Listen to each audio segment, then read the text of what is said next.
Assalamualaikum warahmatullahi wabarakatuh, Ustadz. Waalaikumsalam warahmatullahi wabarakatuh. Masya Allah ceramahnya hari ini. Satu pertanyaan saya yang menjadi pertanyaan tadi soal takdir. Soal apa? Soal apa? Takdir, Takdir, menerima ya. takdir. Iya. Nah, saya ingin tanya perbedaan nasib dan takdir. Karena ada hal yang memang kita, kalau takdir memang insya Allah kita bisa terima. Tapi cara membedakan apakah ini takdir atau cuma nasib. Nah kalau nasib kan kita harus berjuang, Ustadz. Iya, iya. Misalkan soal kita udah berusaha sebaik mungkin untuk mungkin menjadi istri, tapi ternyata saya nggak tahu ini nasib kita memang dipoligami karena atau takdir dipoligami. Tunggu, Gitu tunggu. aja. Di poligami Harus itu menerima takdir atau kita ngelawan, Ustadz? ya, Gitu. di poligami itu takdir baik atau takdir buruk? Kita beriman kepada takdir yang baik dan takdir yang buruk. Di poligami takdir baik atau takdir buruk?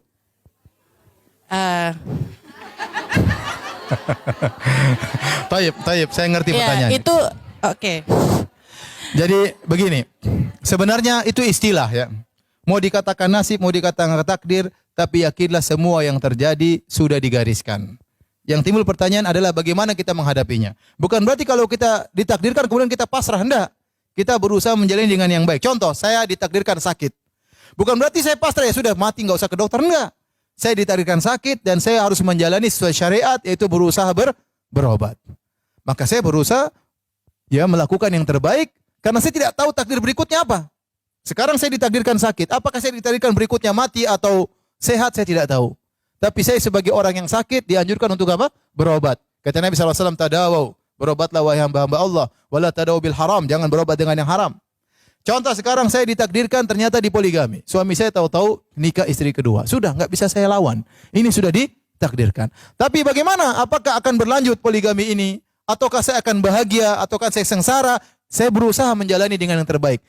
Saya mau sengsara, tiap hari ribut marahin suami saya, suruh ceraikan istri kedua misalnya, atau saya hadapi dengan tenang, dengan perjuangan, pahala terus mengalir dan saya pasrah dengan hal tersebut. Bukan berarti kemudian saya tunduk, ya. Saya tidak melakukan usaha untuk kebaikan saya, kebahagiaan dunia dan akhirat saya, enggak.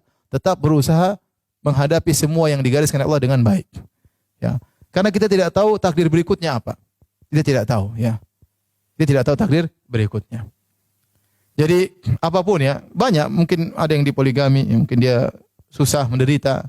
Ada yang ternyata suaminya kurang ajar misalnya tidak dipoligami tapi suaminya apa? Kurang ajar, sering main perempuan misalnya, sering jajan di luar. Ada suami yang mungkin sering nampar istrinya ya. Dan macam-macam. Semua masing-masing punya takdir, punya ujian yang dihadapi. Ya. Caranya menghadapi dia berusaha menghadapi dengan koridor syariat. Bagaimana seharusnya saya sebagai istri yang dipoligami? Sebagaimana saya harusnya sebagai istri kedua?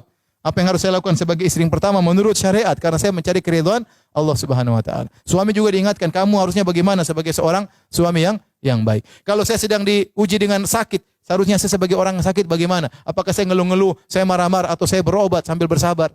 Itu semua ada koridor syariatnya. Jadi istilah takdir nasib saya sama saja ya. Kita bagaimana menghadapi ujian yang Allah berikan kepada kita.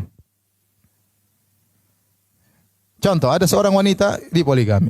Dia istri pertama. Kemudian suaminya datang tiap hari diomelin, kamu ini. Akhirnya dia sendiri yang menderita. Suaminya pun akhirnya kurang cintanya kepada istri pertama, terfokus pada istri kedua. Ya. Jadi suami jengkel, sudahlah, saya nikah yang ketiga, ya, tambah amburadul lagi. Jadi itu terjadi. Ini ngomel-ngomel semua. Kamu kalau nggak mau istri ngomel, kamu kawin yang ketiga. Ya udah betul kawin ketiga. Masih ngomel lagi, kawin yang keempat. Ya itu nasib namanya. Jadi maksud saya, kita punya pilihan untuk hidup dengan bahagia atau tidak. Kebahagiaan kita tidak mesti sesuai dengan yang kita angan-angankan. Apa yang kita diinginkan oleh seorang wanita? Seorang wanita berangan-angan punya suami satu orang saja, tidak punya madu, kemudian suami itu sangat sayang kepada dia, itu idealisnya seperti itu, impian seorang wanita. Tetapi tatkala kita tidak mencapai target tersebut, apakah kemudian kita buang kebahagiaan kita? Ternyata suami saya membagi kebahagiaannya kepada wanita yang lain. Tapi bagaimana kita menjalani?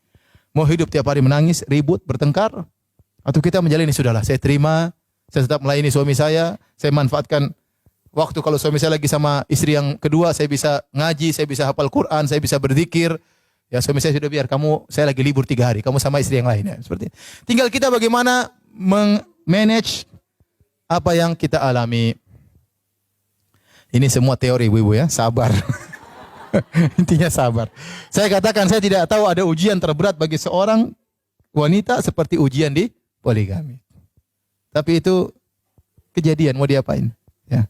Bukan pilihan kita, kita berusaha tapi takdir berbicara yang lain. Betapa sering kapal ingin kita labuhkan ke arah utara, ternyata anginnya ke arah selatan. Apa kemudian kita loncat bunuh diri dari kapal? Enggak, kita tetap berjalan meskipun terhambat, yang penting sampai. Baik, ada lagi yang bertanya? Jangan masalah poligami, yang lain lagi. Yang lain, silakan.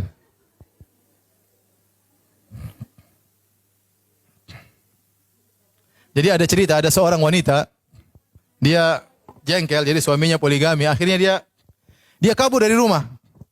Dia kabur dari rumah, begitu dia kabur rumah di Arab sana. Tahu-tahu dia lewat masjid, ada imam lagi baca ayat, laqad khalaqnal insana fi kabad.